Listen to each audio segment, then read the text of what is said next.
Yo, yo, welcome to the dopest drop on your YouTube dial. It's the Boba Joe Show with Mark and Johnny. Tonight we talking monsters, mayhem, and movie magic. Let's go! Step in the club, we got kaiju on the screen. Stop motion legends like you've never seen. We bring the heat like Talos on the rise. Harryhausen dreams in technicolor skies. We talking skeletons clashing, cracking, smashing. Golden idols and Medusa flashing. Yo, it's Mark and Johnny, we the retro flow. Hit that bell, subscribe to the show. It's the Boba Joe Show, feel that beat drop slow. With Gojitron and Badger, let it rain, magic glow. From Cyclops to Rhymia, we raise that cheer. Bringing monster vibes to your YouTube gear. It's the Boba Joe Show, come and join that flow. On the mic with Mark and Johnny, let's go. Epic guests, we don't play no average. Tonight we rolling deep with the epic Badger. Yo, rewind that frame, what's that beast? Hydra heads or Sinbad's feast. Gojitron in the booth, facts on deck. Dropping knowledge like he's cashing a check. We ain't just geeks, we mythic and bold. Spinning that fire with a heart of gold. From Argonauts to Mars attacks, the show's got muscle, no CGI hacks. Gojitron, Harryhausen wants some monsters can run. Badger, respect the craft, frame by frame, son. It's the Boba Joe Show, feel that beat drop slow. With Gojitron and Badger, let it rain, magic glow. From Cyclops to Rhymia, we raise that cheer. Bringing monster vibes to your YouTube gear. It's the Boba Joe Show, come and join that flow. On the mic with Mark and Johnny, let's go. Epic guests, we don't play no average. Tonight we rolling deep with the epic Badger. Oh, that's right. From skeleton battles to beastly legends, you know where the monsters live. At the Boba Joe Show with Mark and Johnny, every frame a masterpiece. Subscribe or the Kraken gets you.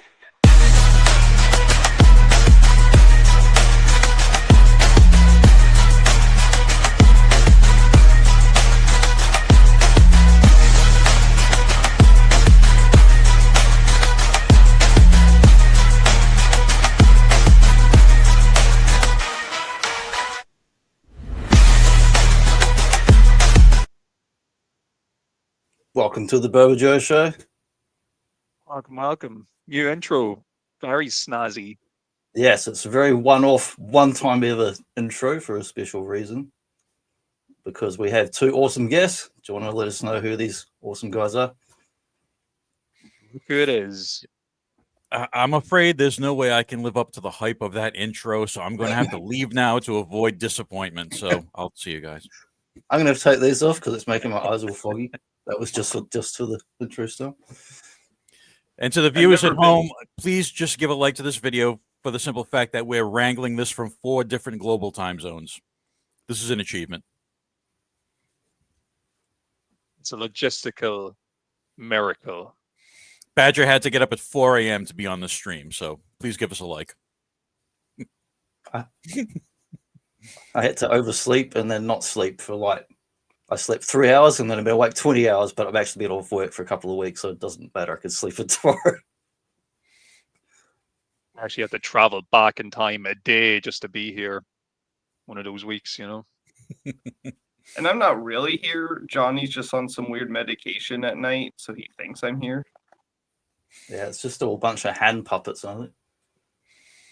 We're all stop motion. Actually, Jesse, the 3 of us are just, apparitions that are appearing in a haunted hotel that you're staying in at this very moment.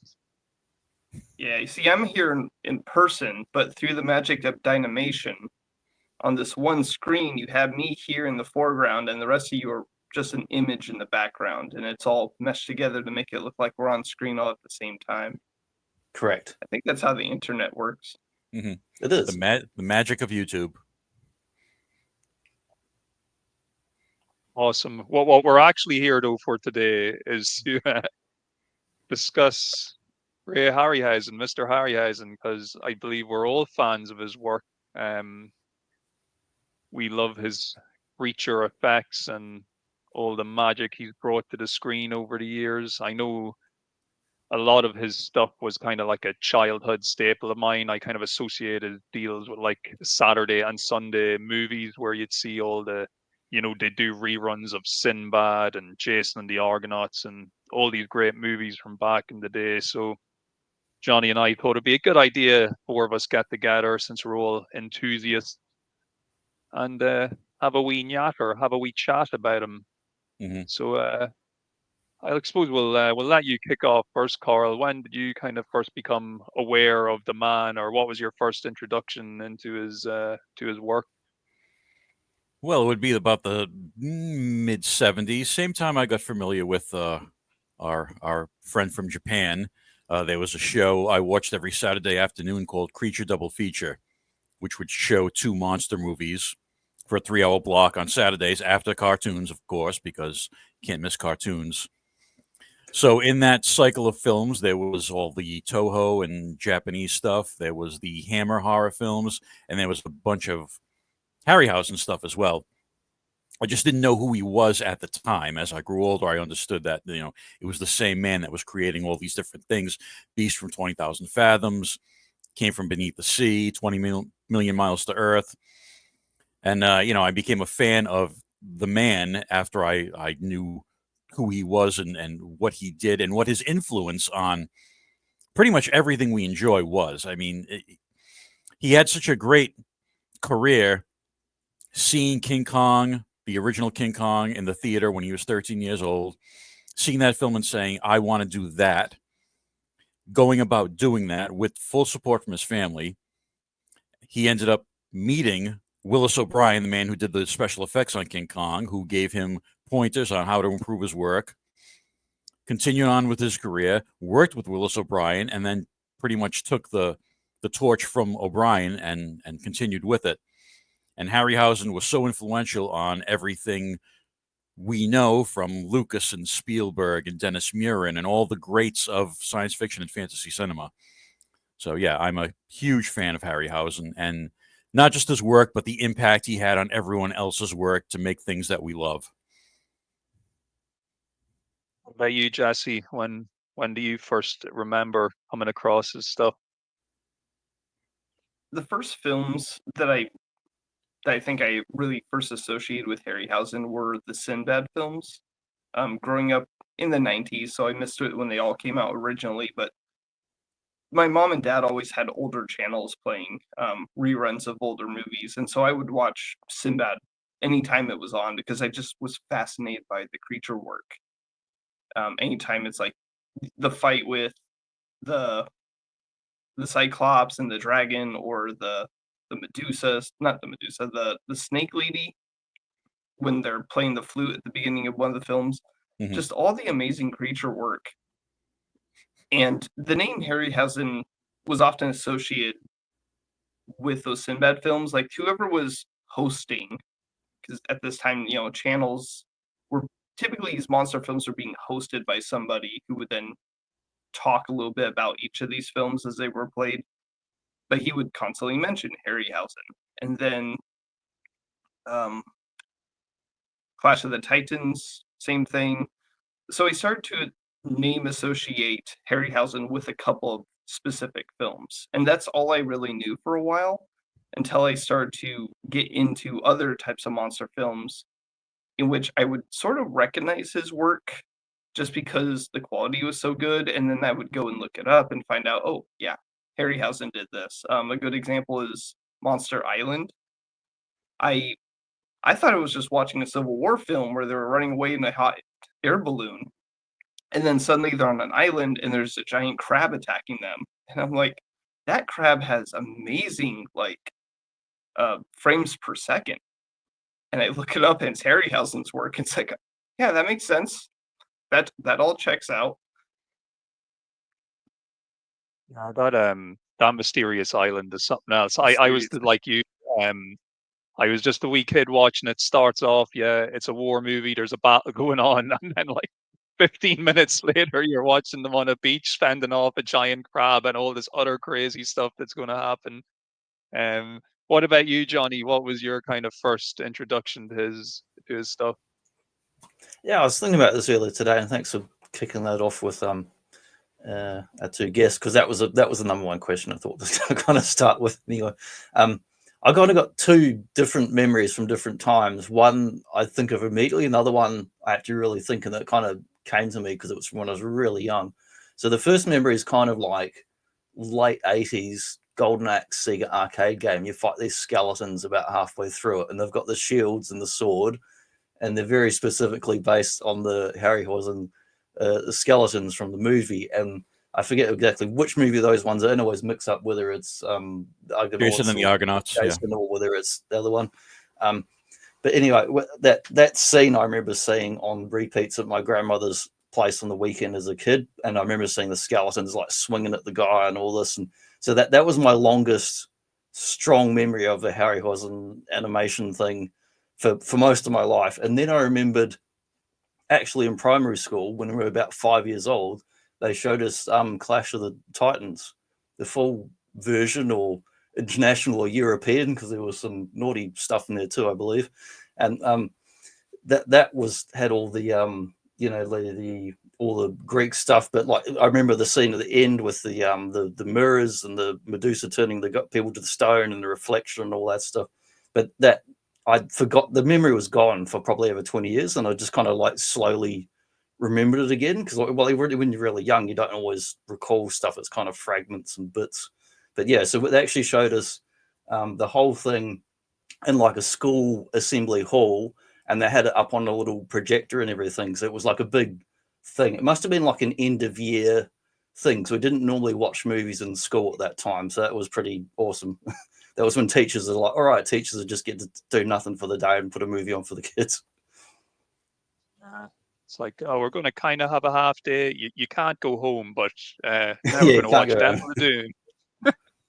They did something similar when I was in grade school. I guess it was during teacher conference days. They'd shuffle all the student body into the auditorium and show a movie. And that was actually the first time I saw my first monster movie, The Creature from the Black Lagoon. That's what kicked all this off. So, awesome. Yeah, school has a big influence on our hobbies. Cool is cool, kids. But it's, yeah, Jassy had mentioned about, those, you'd have a presenter presenting these movies almost before they come on. And I used to love that about TV back in the day, where they'd actually have, like, I remember watching all the Sinbad movies over a weekend, and it was like a themed weekend, and they'd, have a little intro for each movie, and they'd talk a little bit about the special effects and the creatures that are going to appear in it. It was just, it was a real treat, like, if you get those type of special themed events, around a particular genre of films that you're into. Mm-hmm. And this was such a wild time for film and television too, because the quality of work between different production houses, and it wasn't even all houses the way we think of it today. A lot of times it was individuals who were contracted out to work with each other. But the quality of work, sometimes you get a film that's like Jason and the Argonauts, which is like, to me, kind of peak stop motion animation in a number of ways. But then it's like, well, what if we don't want to pay the money to these like amazing experts who have developed all this incredible like technology or ways to have high frame rates and all that, or monster work? Let's just pay someone cheaper. And then you see the result, and it's like night and day, same year, and yet it's like, you could have skeletons moving around, or you could have a marionette bird that you only see the head of on a film, and Goji's laughing. But it's like, that's the quality of work that you get, the differential type of quality that you get this time is, with CGI today, you can kind of fake it to be, obviously you can tell when it's bad CGI, but the computer can still try to play catch up with itself, where it's like, okay, that's all right, that's passable. But back then, it's like, if you didn't hire Ray or Pete Pearson or O'Brien, or later on like Tippett and others, it's like you were just going to get inferior work. You may get iguanas and baby alligators with horns glued to them. Yes. I think Harryhausen got very lucky early on in his career when he met producer Charles Schneer. And, Charles Schneer produced the bulk of his films throughout his career. And they kind of were in sync in regards to what the vision was. So Harryhausen didn't, he had to cut corners here and there, like in, It Came From Beneath the Sea. If anyone's familiar with that one, it's the one with the giant octopus attacking the Golden Gate Bridge. Harryhausen figured out that he could save money by giving the octopus 6 arms instead of 8 and just pretending the other arms were under the water. So he had to cut corners a little bit like that, but for the most part, I think he got to explore his visions in the way he wanted to. But even with cutting something like corners, that, you sorry, go still ahead, had, Jesse, if go ahead. you were working with him, you still had to understand this is a very timed, sensitive, not sensitive, but like prolonged Consuming. process. Mhm. So if you were going to hire Harryhausen, you knew your film is not going to come out next week. This is something where it's like you're paying the man to do the good work. You're going to have some months to wait while he does the creature work. And you have to expect it, but that's what you get if you want that kind of quality at this time. Yeah, I think the skeleton sequence in Jason and the Argonauts took 4.5 months just for that one sequence. And you can tell the Hyper quality as of the well. work. Yeah. A lot of And the time quality. to move each head individually and to remember the placement of each head and thing. Like, it just must be.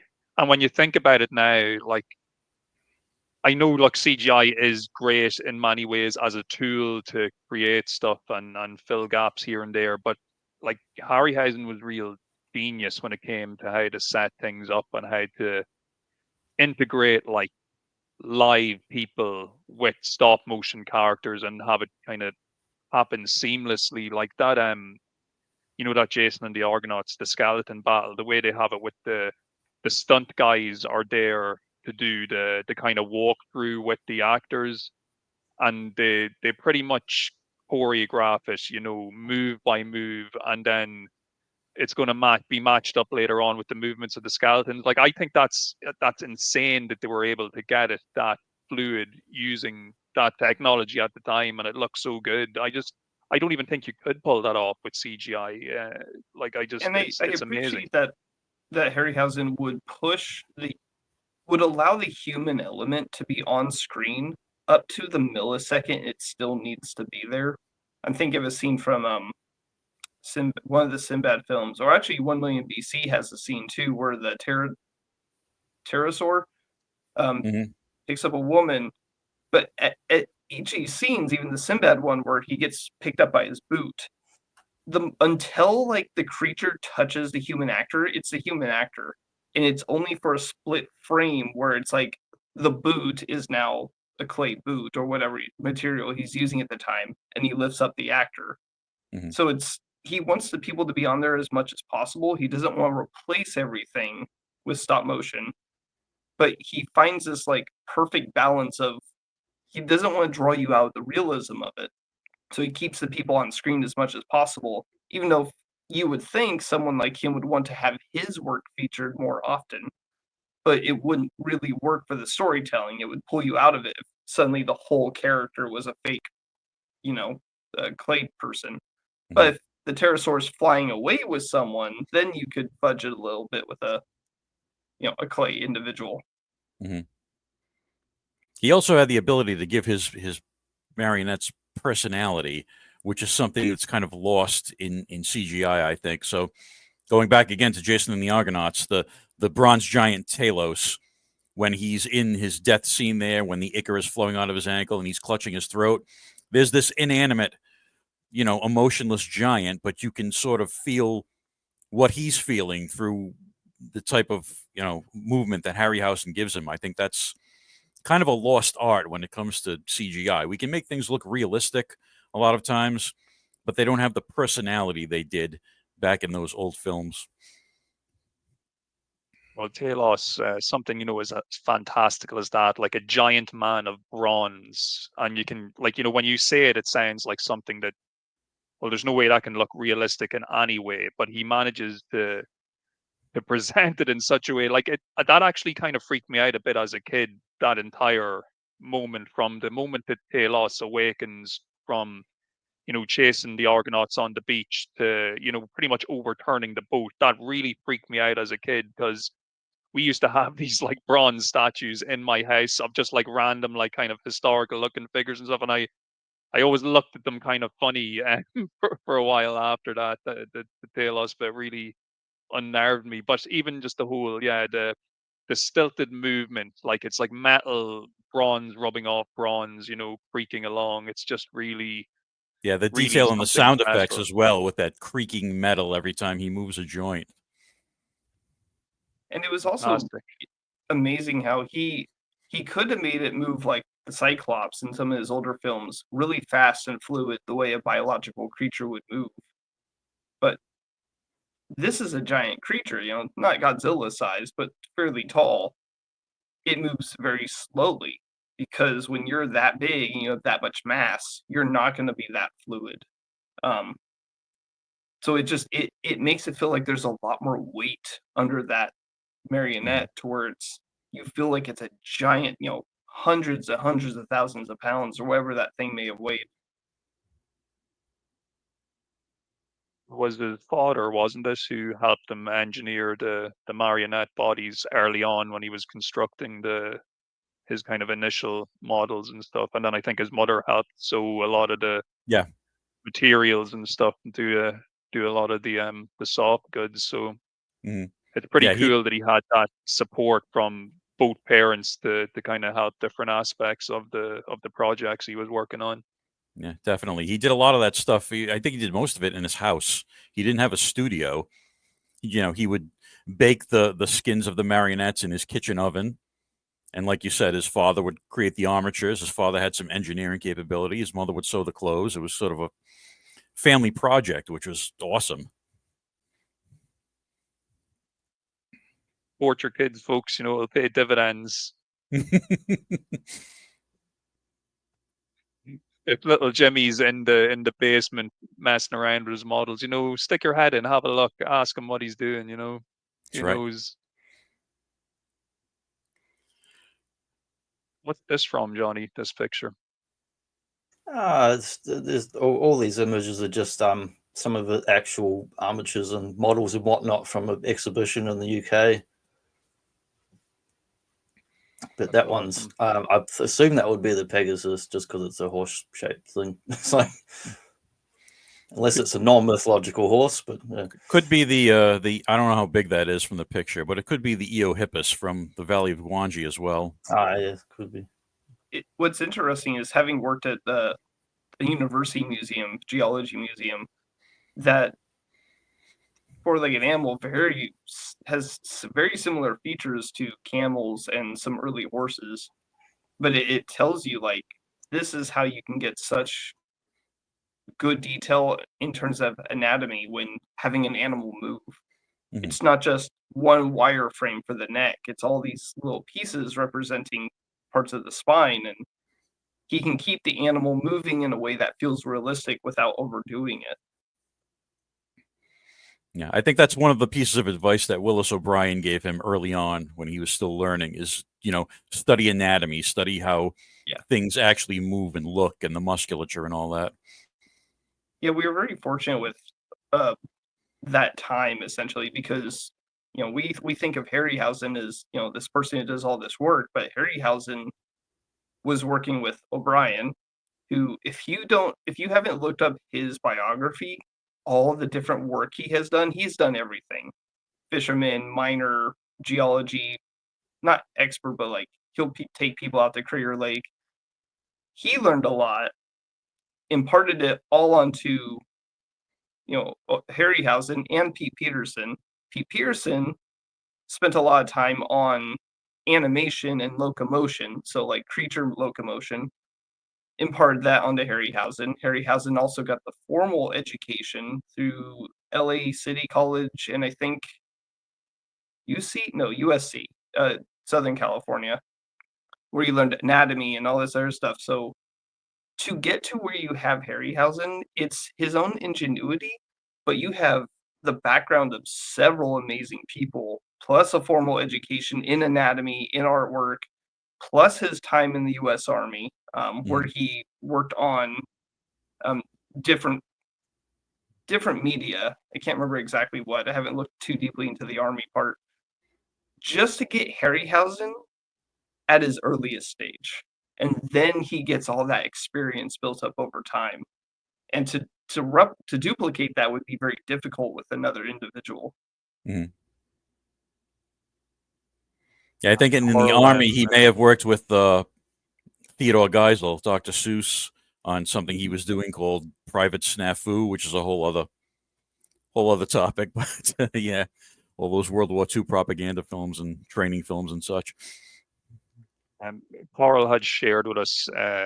It's a good, really good documentary, and it's up on YouTube at the moment for anybody who's interested in watching it. It's pretty much like the life of Harryhausen, narrated by Leonard Nimoy. And I hadn't actually watched it before. I think it's from 1999, but I loved seeing his home projects, like his unreleased stuff, just from him experimenting, in his garage, doing like test shots and test scenarios. Like some of that stuff is amazing. And for him to just be pulling that off, just literally from tinkering around with ideas and like, I'm going to try and do like an 8-legged space alien today. And then he just does it. And it looks amazing. I just loved seeing all those little glimpses into things that he was working on and getting inspiration from and stuff like that.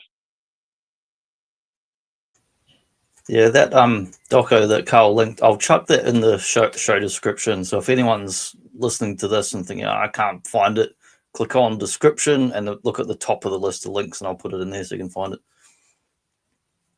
Yeah, it's really good because I'd seen, when you get like a DVD or whatever of one of his films, they'll usually have a featurette dedicated to him, but it usually focuses on the film itself or whatever contribution he made. One thing I liked about that documentary is that we did get to see little bits and pieces of what he was kind of working on independently outside of the big movie ones we'd all be familiar with.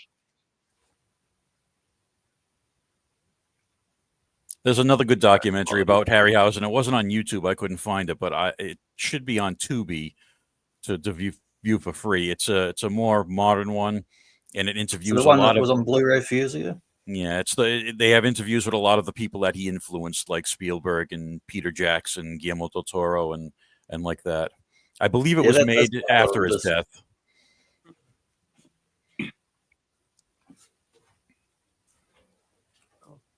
If you check it out, Tubi is free here too, so I don't know if they have like regional differences or anything. I believe it was Phil Tippett's. I could be wrong. You might have to double check. But there was a young, I think it was Tippett's, when he was young and living in LA, because a lot of these guys lived in LA, Hollywood. He was in love with Sinbad films, and he pulled out a phone book and found Harryhausen. I think he was 10, 12, something in that age range. Called up Harryhausen and said, "Hi, I'm a kid. I like your work." Because boys had that high-pitched sound. But I guess Harryhausen invited him over, and his parents drove him over, and he opened up the garage, showed all the stuff to this young child, who then later went on to go do his own amazing special effects work. And so he continued to inspire just the next generation of Hollywood. Yeah, that's nice. That's something you don't really hear about these days, but back in the old days, they had a different way of doing things. Because that's basically what O'Brien did for Harryhausen when he was younger, so he's paying it forward. It's the ability to pass on a knowledge or a skill, as opposed to, and look, I'm not trying to I know me and Johnny dump on CGI all the time on this show, and I'm not trying to do that now, but there is a lost art element to it where it's kind of almost like this,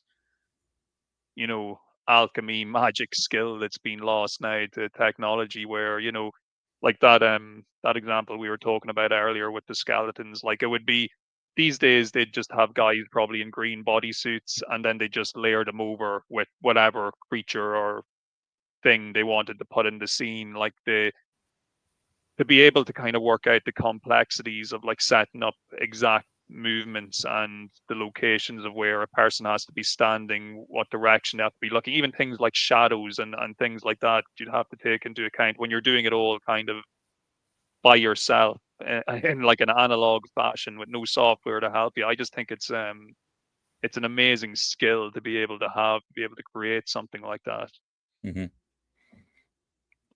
And that skill still exists today. I mean, you go to any convention, you're going to see the work of these amazing people who build their own costumes for cosplay. I mean, just look at Chris Miwa. He's not building whole costumes. He's just magically turning into people. But, there are those who build like entire costumes to look like creatures or people in fantasy. And, they do the prop weapons and they sell them, or they just do their own. And even if you watch Adam Savage's show on YouTube, he's always bringing on these makers, whether they're 3D printers or people who work with foam. But he just brings them on, but they're individuals. And if they do work for a studio, it's all through contract work, very brief, but they do it more on their own time. I just think as long as people are still willing to do that, just out of our own love and genuine interest for it, it'll still be there, but it's going to be crowded out. I feel like, I mean, it is crowded out with our reliance on these CGI studios and technology studios who unfortunately are overworked and underfunded. I believe it was the people who worked on The Life of Pi. Is that the one with the boy and the tiger? Mhm. They got an Academy Award, I believe, and then they had to close shop because they didn't get enough money for the work they had put in. Yeah, that's why I don't think we'll see stop motion come back in any sort of widespread form in Hollywood, because time is money and they don't want to spend the time on it because they don't want to spend the money. I mean, you may have niche filmmakers like Tim Burton bring it back once in a while, somebody with a name recognition that can, get away with selling that idea to a studio. But as far as widespread use, I don't think we'll see that again. I see Phil Tippett's got a film out, I don't know how long ago in recent years, called Mad God. It was stop motion. And I watched the trailer earlier on YouTube and said it was like took him something like 30 years to make it in the spare time or something like that. Yeah, as long as there's people that love it, somebody will pick up the torch, and as long as there's people that love it, like cell animation, like the old ways of making toys, there are still people doing that, but they're doing it on a smaller level because they love to do it. There'll be projects of passion as opposed to it being, a driving force for making blockbuster movies. And, I suppose at the end of the day, as long as it is being kept alive in some form or fashion. But like with Harryhausen, it's like he had such a broad reach of stuff he did, and his stuff it made enough of an impact that, people like me and Badger's age are watching like the reruns of it in the 90s. Like it was still culturally significant then. His stuff just made a big impact.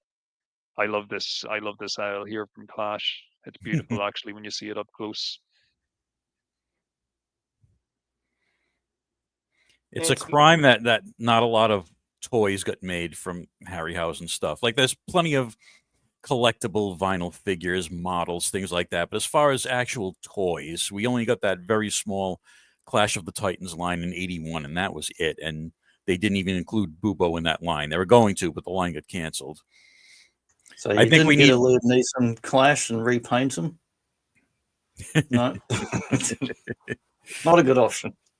Get one of the Star Wars Liam Neesons and repaint them to the worst Clash movie ever. I'm surprised that all these boutique toy makers that are doing these old retro figures now, like the 5PO and stuff, haven't picked up on Harryhausen films. It's a gold mine. You got those 70s Mezco Godzilla ones that are beautiful and look like, they look like got the proper faces and everything, not the generic faces like a lot of the companies do. Feels like something like that company would do. Otherwise, it's like high-end statues and stuff that's just out of reach and too high price. You have to scrounge between different lines. Like Mythic Legions, you could grab a couple of pieces. There's a lot of new Zesri Studios does a lot of Gladiator stuff. So you could kind of pick and choose pieces from different toy companies and like assemble them, and then maybe grab like a Motu the snake lady from Motu Origins. Tried to I have a head, insert I have her a in head there. of a Medusa because Nika did a Kratos from God of War years ago. It came with a severed head when he cuts the head off.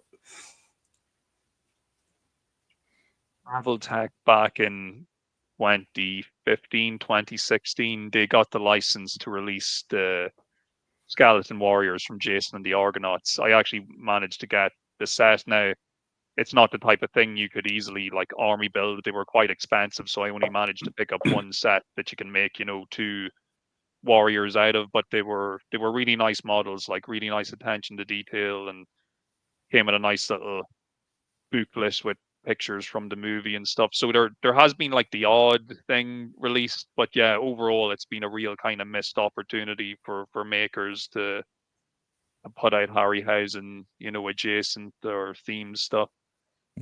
I think my hope personally, if we were talking about toy makers, is Haya. They're doing a lot of great Godzilla work. It would be I was really looking nice. at their Ghidorah the other day. I'm very tempted to get their pricier one that's about, I don't know, 7 to 9 inch with really big wings. I just hope that Haya, once they run out of enough Godzilla material, start to look for like other monsters, and someone at the at their place decides like, hey, we could do all this cool stuff like the Cyclops and the 2-headed vulture. Yeah, years ago, X Plus did a series of vinyl figures, but it was only 8 figures out of all of Harryhausen's catalog, and they were, you know, very limited articulation, like the Japanese Bandai movie monster stuff. But I would love to see someone tackle a full, actual toy line with, you know, the Argo and different play sets and things like that. Yeah, probably have to be 3 3/4. Yeah, it's fine with me. I mean, they could do micro size, but nobody does that anymore. Don't make Just- it so just for small I you. can't find it, or Mum vacuums a badger. I won't be happy with that. I mean, Mattel is kind of dipping their toes into micro stuff again, but no, it would be cool to have an Argo with a whole bunch of figures, and then a separate playset of like a rock face with a building base and a bunch of skeletons. Mhm. And you could have a Hydra with the heads popping out. Years ago, the company Chat May, if you guys are familiar with that one, they did all the stuff at Toys R Us. They did come out with a mythic set that had a big ship, and they had a Hercules and a Perseus figure, not licensed, just generic Hercules, Perseus, and a Medusa. And that was the closest we've come to anything resembling a Harryhausen toy line. But that came and went very quickly. Would you want figures in the traditional 5 POA style, or would you want them in like 90s action 5 POA where they're all in weird stances? I'm thinking of like Power of the Force, buff monsters. That's the way Chat. in a That's the way. mix. Yeah, that's the way Chat May did them, with the sort of posing, the 90s style posing. They were fine. I would take either. I like retro figures in all forms. The creatures are the most important part. Yeah. Get the creatures right. I'd be happy with just non-moving PVC ones that would just like had a bit of detail to them, but not too expensive. That's the trick. Would you have like an overall favorite creature or creation of Harryhausen's, Carl? If you had to pick one. Oh, I think it's obviously the Kraken. He's my number one. I mean, I had the original Kraken, the Mattel Kraken from '81.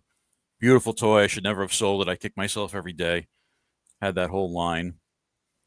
So yeah, I'd love to see somebody bring back Clash of the Titans, or Jason and the Argonauts is also a fantastic film to make an entire toy line from. Between the Hydra, the skeletons, all the different characters. You do the play set with the tree with the golden fleece on it. There's all kinds of possibilities. And of course, the Sinbad films are you know, another one that you could make endless creatures and play sets from those. Yeah, you could even make unmade Sinbad stuff, because there's a whole film that didn't get made. There was lots of concept stuff for him. Yeah, I Sinbad wonder, is goes to Mars.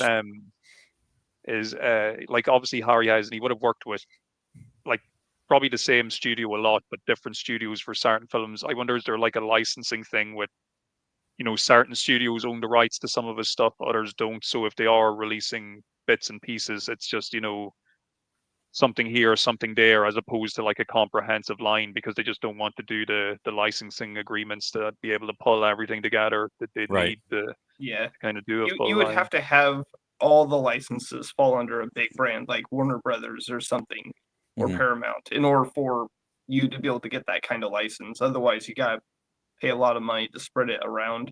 Yeah. I think that's probably why we've never gotten something like a Criterion box set of Harryhausen films, because Yeah. there's so many different studios involved. It would be a licensing and logistical nightmare. It's like, why can't you get all the Bruce Lees or James Bond from one studio? Because they're not all from the same studio.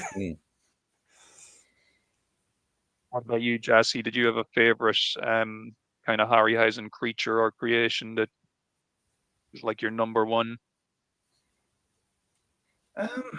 I think for a long time it was the Hydra. I was just always fascinated by it. Just that whole fighting scene where he's just swiping off the heads and there's more of them. It just looked really cool for me. I would also say Medusa, just terrifying. It's funny because you watch the remake and apparently she's on steroids. She's flying around on screen. But the traditional Medusa, it's a dark atmosphere with a little orange glow, and then she slithers. It's still early in the morning. I can't use speech. But she just moves out on screen real slow, looking for you, hunting you. It feels like a hunt. It's not like in the remake where she's just, here she is, and she grabs someone. Here she is, and she does it again. Or it's just go, go, go. She's methodical. She's searching for Jason and the others. And it's a lot of just nervousness of like, is she going to get close? Is she, he's not going to get taken, but like everyone else in that room isn't going to walk out.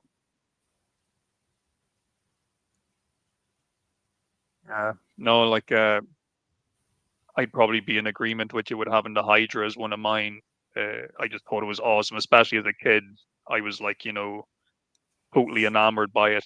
I really like Sinbad has a load of really good ones. Like it's got the Minotaur, Kali. the big saber-tooth tiger. Yeah, he's just got great kind of creatures and ideas. The skeletons I've always been a fan of because they appear like in a few different movies of his. Mhm. There is just something cool about the idea of a skeleton with like a shield and a sword coming at you. Yeah. And the same skeleton models apparently reused in all the movies too, just with different paint jobs. He just likes his repaints like we do. The skeleton, going back to something I talked about earlier, where he's trying to mesh real life with the figures, because that one scene where he's finding the lone skeleton in a room, you can't tell unless you're like really paying attention because of how good the work is. But when their swords clash, there's a very brief second where it's the skeleton sword, and then Ray puts just a tiny piece of a cross section of another sword. So when the real sword comes down, it's briefly replaced by the fake sword that's his. So it's like real sword, fake sword, and then clash in the brief frame where it's a fake sword where part of Jason's is, or yeah, Sinbad's is. And he has to just meticulously, piece by piece, try to match the fight scene with Jason and then get the swords to clash just right so it doesn't break it up. And it's the amount of work and dedication and patience you have to be able to do that. And then he says, all right, that was fun. Let's do it with 6 at a time. I even though I have all these favorite monsters, that is still the most impressive piece of physical media, like physical attempt at marrying marionettes and people together on screen. I think of almost any film I can still think of today. Mm-hmm. Yeah, and in that documentary, they were saying that, or he was saying that there was no way to view the finished product. Like today, we have everything digital; we can view it before it goes out to print. He didn't know if those sequences would work or not until the finished print came back and he was able to watch it back. So he's got to be so perfect and meticulous the first time in order to not have to do the sequence all over again. Yeah, like you said, a lot of patience. I certainly don't have the patience for that. I'm doing it alone, no help, not even an assistant, just, you know, him alone in a room, hours upon hours, days upon days. It's a lot of dedication to the craft. I thought it was funny in that documentary where he said he was animating the Hydra and the phone rang and he stepped away and came back and didn't remember which head was going where and he'd have to start over. That must be so frustrating. But when you watch it, like as the viewer, though, damn it, I don't notice anything wrong with the movement of that creature. And like I've watched Jason and the Argonauts to death. Like I've watched it so many times. Like I know it inside out, and everything still holds up to scrutiny. I think what helps though as well is whatever the and like I don't really understand the technical aspect of it, but it feels like whatever grain of film they were using at the time, the way things were kind of shot and put to film. When you see, say, something on a Blu-ray now, or even on YouTube, you can actually go on and look up HD clips of some classic Harryhausen films, and the effects just don't look quite as good. They almost look like too smooth, and you know, it doesn't look like it's really there. And I think whatever kind of tooling or software they're using to clean up the footage, it's kind of almost exposing it a bit too much and making things look less impressive than they did back in the day. Like sometimes I just like watching my old DVD cut because it's clearly just taken from like an old cinema reel. There's nothing done to it to, you know, color it up or, you know, treat it or anything. And the stuff still looks great. Like it still just looks really gritty and real, and like you can almost see the texture of it on screen. Yeah, sometimes those upscales can ruin films. You get real good ones like the James Bond ones where they really did an awesome job, and you get other ones where the colors are washed out or the contrast is off and it mucks up all the textures and lighting. Yeah, that happened to me recently. For a long time, my birthday tradition has been to put in a VHS tape of the Ninja Turtles, the 1990 film. And a year ago, 2 years ago, I had gotten a new Blu-ray player and a copy of the Turtle movie and a 4K television, and I played it, and it looked awful.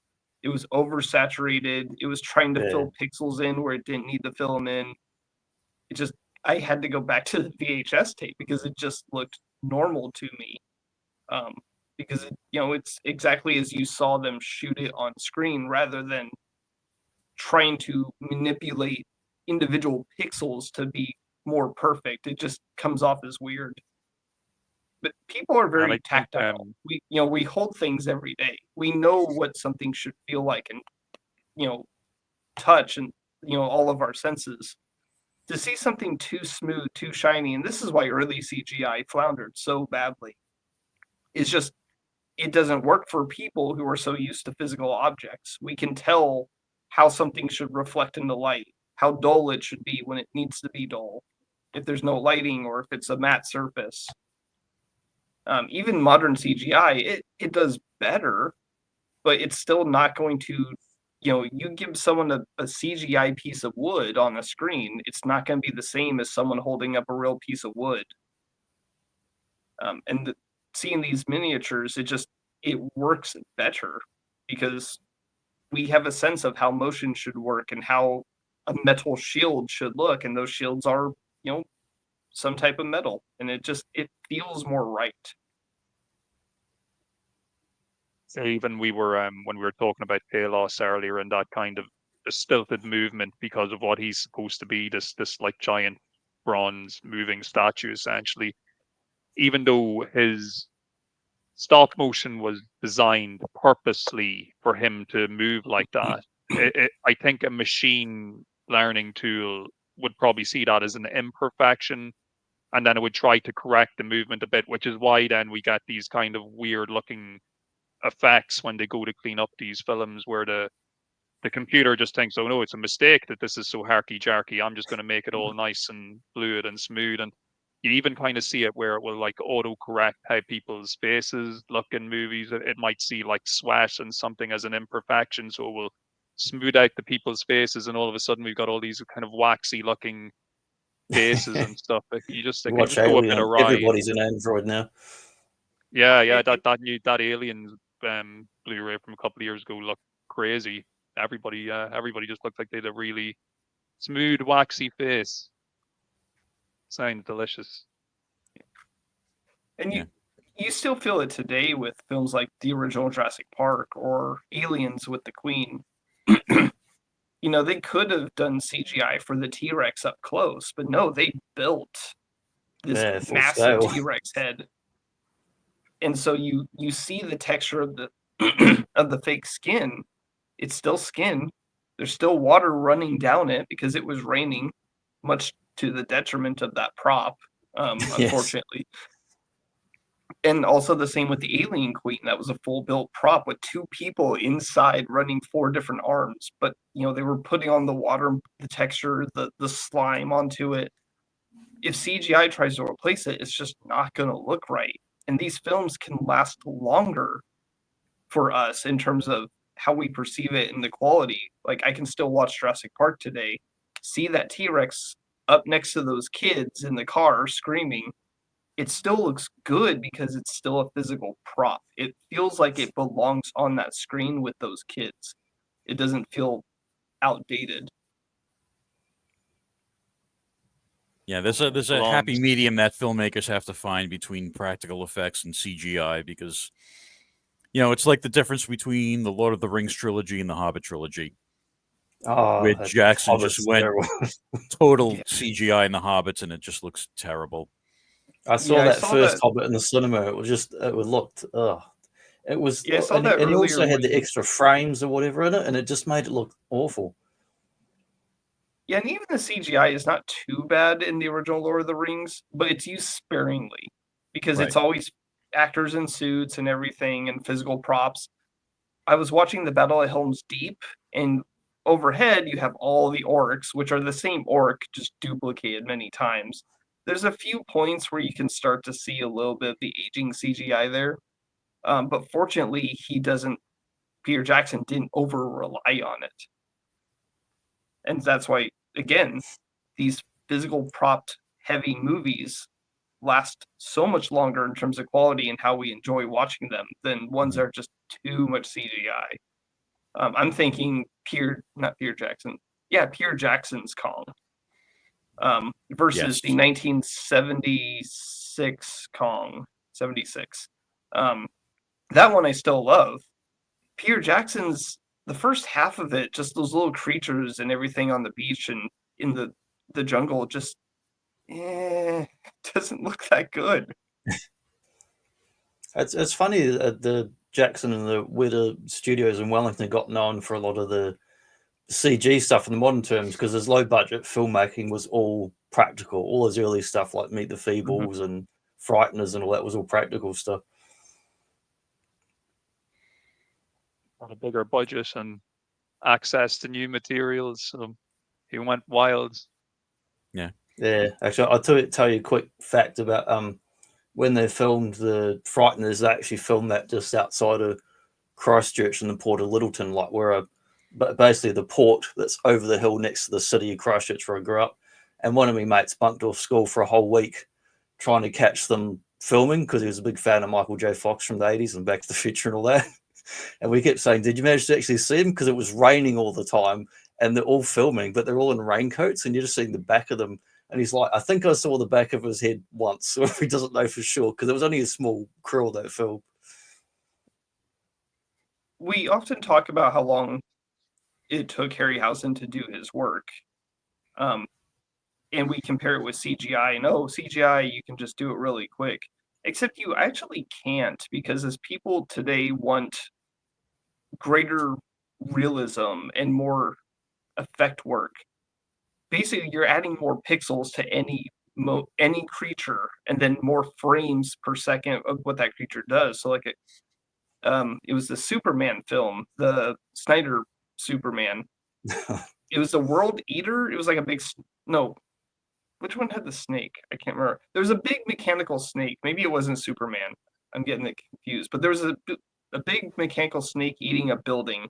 Oh, Transformers. It was one of the Oh Transformers. yeah, it was one of the Transformers. It was winds That's like right. through the building and around it. Yeah, it was that work. It took months of rendering to just have one CGI studio to do one scene of this big mechanical worm eating through a couple of buildings. Seconds on screen took months to render, which means computers running full nonstop, slight adjustments just to get a couple of seconds of that screen. Because we're demanding such realism with our CGI now, it's going to take longer and longer and longer to get that stuff into films. And studios are going to have to spend more time to work around it. Basically, they're scheduling these CGI studios years in advance. And if there's any issue, it could throw off a film being released. And it almost makes you wonder, like, is it worth it then to just have someone do it old school? Yeah, it's the same problem with video game studios. The teams get bigger and bigger. The processing rendering time gets longer, and the budget and timeline blows out, and all that. And we see what, like the first Avengers, Hulk looked decent and that, and we see the other end when you don't have the budget and time. She-Hulk, she looked just like pasty and sort of no texture, plain, because they didn't finish it properly. They weren't spending 4 months alone by themselves doing the texturing for She-Hulk's skin. Just still a 16-bit bitmap and I'll be happy. I was thinking there about some of the combat, like the creature combat you see in Harryhausen flicks. It was always pretty brutal. And I think that's because obviously he's studying all this like animal anatomy and stuff. He's probably watching a lot of wildlife footage and seeing, you know, like wild animals taking each other down and stuff. Because some of the stuff you see, like you're seeing like, you know, flesh being torn from the bone and stuff like that. Like, you know, when you've got like you know, the dude fighting the saber-tooth and Sinbad, and like you just see all this kind of like visceral gore and, you know, limbs being torn out and stuff. And that they didn't have a problem showing that during the daytime on the weekends back in the day. You know, I don't know if they would get away with it these days, but yeah, there was just something really realistic and visceral about, you know, the type of combat situations you'd see in these movies. No, United States, as long as it's not a woman exposing too much flesh on screen, we're very Puritan. We don't want to talk about sex, but boy, we'll show all the violence, all the blood, all the stabbing, all the gore. We're good with that. That's totally fine. We're okay with the cop getting eaten in The Beast from 20,000 Fathoms, where he just kind of picks up a snack. Yeah, it could be gory at times and scary at times, depending on the movie you were watching. Yeah, like the Minotaur in that Sinbad movie used to freak me out a bit as a kid as well. And there's like a giant, I don't know if trilobite is even the right word, but it's one of those like kind of prehistoric shell squid-like creatures. It's at the end, a mysterious island. They got in a big fight with it as well. Yeah, lots of stuff to give you nightmares as a kid when you're seeing it for the first time. Mysterious Island had the hardest part for me to watch. Was there's a part where there are giant bees, and it was hard for me to watch that because I'm just imagining, like, I don't like when a bee stings me on a good day. I'm really nervous about what this bees are gonna do to these people. Like, are they gonna be gutted by an entire stinger? Like, it freaked me out as a kid. That's the bit where they get sealed inside the beehive, inside the honeycomb. Yeah. Mysterious Island. They should have just called it Death Island. I do really appreciate when they finally take down the giant crab. The first thing they think of is, we could eat this. Oh yeah. And you know, somebody there was from the East Coast. They're just like, yeah. Yep. Little butter. Be Good to go. It's not crab sticks, it's crab logs.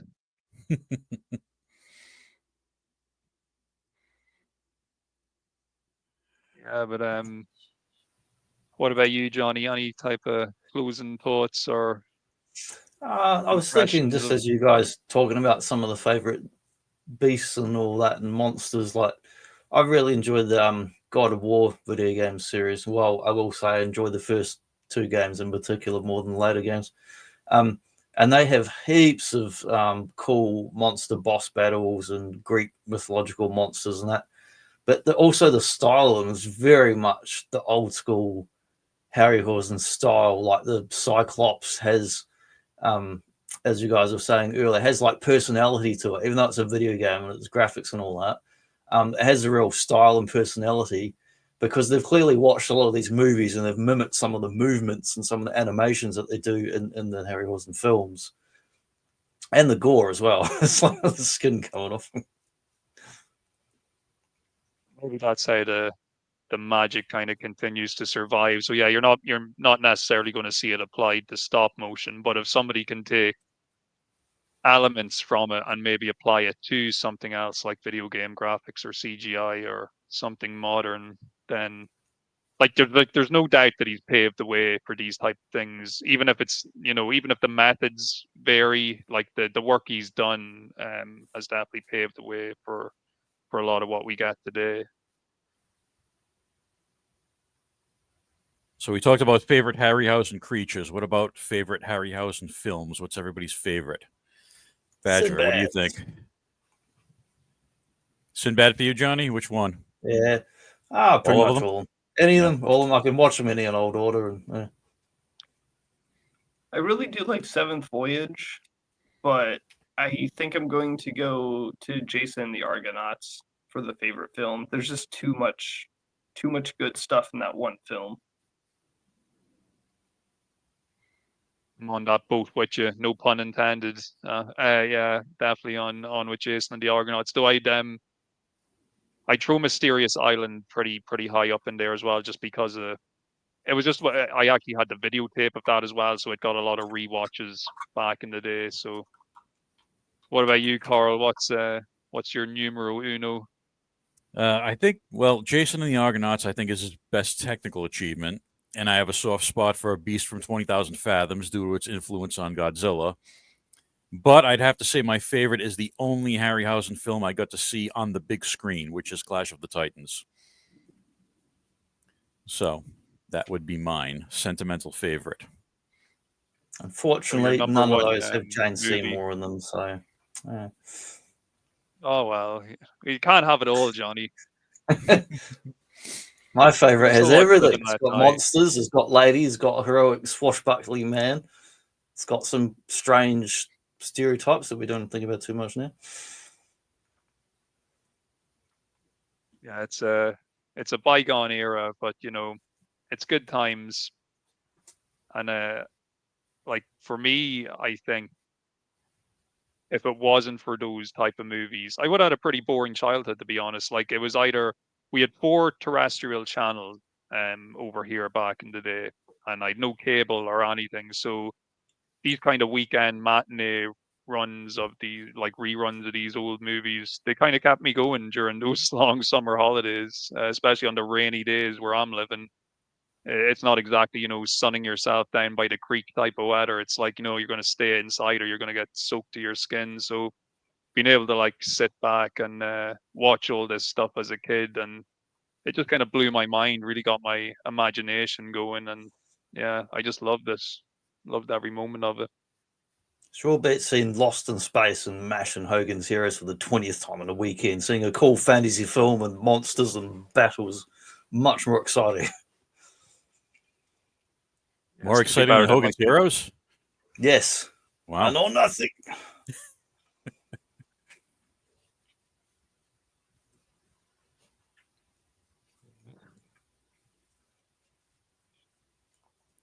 Anybody else? Any other thoughts on Harryhausen before we soar up? Just that he was one of the most influential people in cinema, I think. His work inspired so many others. I mean, and when Harryhausen died, George Lucas was quoted as saying there would be no Star Wars without Ray Harryhausen. So that pretty much tells you the impact he had on the industry. So you could have saying we could have had more Harryhausen films and less Star Wars. I would have been much more happy with that. I mean, really, we could have. After Star Wars came out and changed the game as far as special effects, that's when Harryhausen and Charles Schneer retired after Clash of the Titans. They had more planned, but they were feeling that the industry was passing them by. So, yeah, that's in a way, that's true. It's come up in several docos. I do actually like Star Wars. I don't really care too much one or another, but I do actually like the special effects of Star Wars. Probably the most about it, like all the practical models and miniatures and all that. Mm-hmm. But if Harryhausen was back today, he could maybe make a Superman eaten by a snake film that Jesse imagined up before. Oh, there it is then. So imagine they did this with stop motion. That would be all right. I'd watch that film. We should definitely do. We should do like an individual Harryhausen movie show at some point. Everybody invited, of course.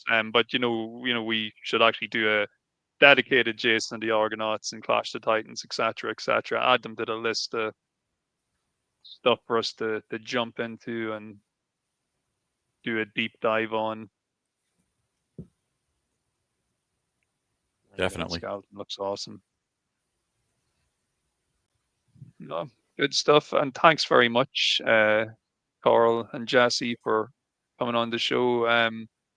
Johnny, I'm sure, will link to not only the Leonard Nimoy narrated Harryhausen documentary we spoke about, but also the lads' individuals, socials and channels and all that stuff. Yeah, if you just want to look them up and see all the good work they're doing out there on the interwebs. And if Leonard Nimoy does find Bigfoot, I'll be the first person to break that news, I'll tell you.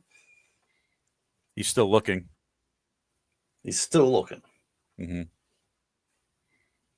And I'll Nessie. wait for Jonathan Frakes to tell me whether it's fact or fiction before I don't know if I can trust him. He's got that massive duplicate clone out there that could undermine him. Yeah, good stuff. Good stuff. Okay, folks. Hope everybody's staying safe and having a great day. And thanks very much for checking out this week's show. And go watch some Ray Harryhausen movies. Yes. You won't regret it. I got one of the box sets. We'll do that.